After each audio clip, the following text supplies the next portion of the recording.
यहाँ हमें दो एक्सप्रेशंस नज़र आ रहे हैं जिनका डेरिवेटिव्स लिया जा रहा है। ये हम डी ओवर डी एक्स जानते हैं कि डेरिवेटिव का दूसरा सिंबल है, इसका दूसरा तरीका लिखने का एफ डैश एक्स भी है या एफ प्राइम एक्स भी हम कहते हैं, और इसी चीज़ को डेरिवेटिव को हम डी ओवर डी एक्स से भी जाहिर करते हैं।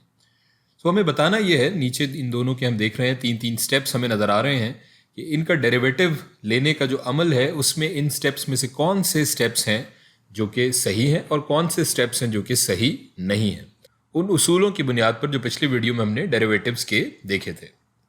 सो ये हमारी पहली एक्सप्रेशन है 7 माइनस 5x जिसका डेरिवेटिव लिया जा रहा है, और हमने पिछली वीडियो में उसूल देखा था डेरिवेटिव्स का कि अगर दो ऐसी अक़दार हैं या वैल्यूज़ हैं जो कि जमा हो रही हैं तो उनका डेरिवेटिव भी बराबर हो जाएगा उन दोनों के हासिले जमा के।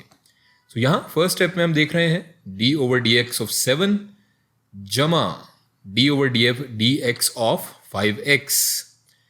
ये बाकी तो ठीक है, लेकिन यहाँ हम देख सकते हैं कि ये मनफी का यहाँ निशान था जबकि यहाँ पर जमा का निशान है। सो ये हमारा स्टेप सही नहीं है। दूसरा अगर हम स्टेप देखें तो यहाँ पर हम देख सकते हैं सिफर जमा D over D x of 5x।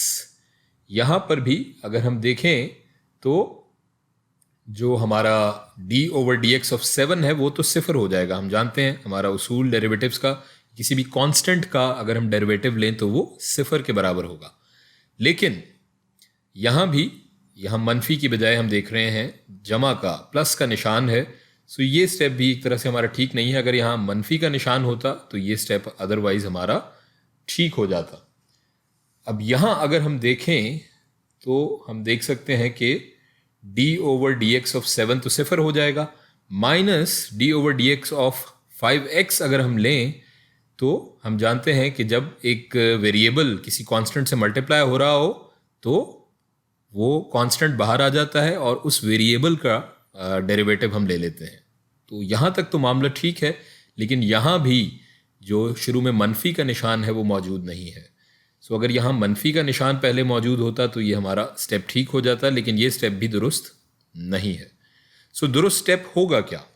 अगर हम यहाँ लिखें तो इसका derivative D over D x of 7 minus D over D x of 5x।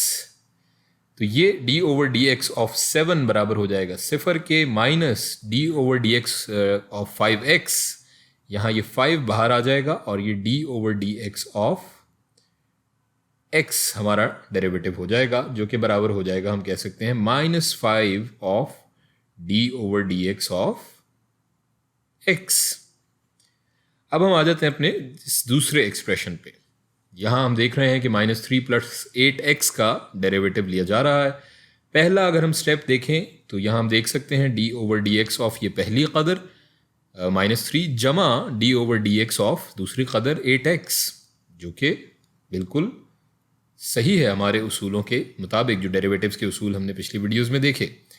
दूसरे स्टेप पर अगर हम आएँ तो यहाँ हम देख सकते हैं कि D over D x of -3, चूँकि एक कांस्टेंट का हम डेरिवेटिव ले रहे हैं तो हम जानते हैं कि कांस्टेंट का डेरिवेटिव सिफर के बराबर होगा, जमा D over D x of 8x, जो कि हमारे दूसरी जो हम यहाँ पर एक वैल्यू या कदर मौजूद है उसका डेरिवेटिव है।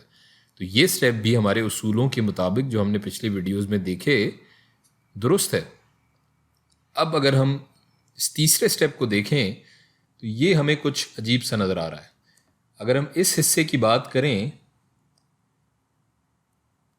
तो D over D x of हमारा कांस्टेंट का तो सिफर हो जाएगा, जमा D over D x of 8x की अगर हम बात करें तो हम जानते हैं कि ये कांस्टेंट बाहर आ जाएगा, जैसे कि यहाँ आ गया है 8, और फिर इस वेरिएबल का D over D x of this variable हमारा डेरिवेटिव हो जाएगा। यहाँ तक तो बात ठीक है, लेकिन ये जो बाहर एक मज़ीद डेरिवेटिव लिया गया है ये कुछ अजीब सा मामला है और ज़ाहिर है एक गलती यहाँ मौजूद है, जिसका मतलब है कि ये स्टेप दुरुस्त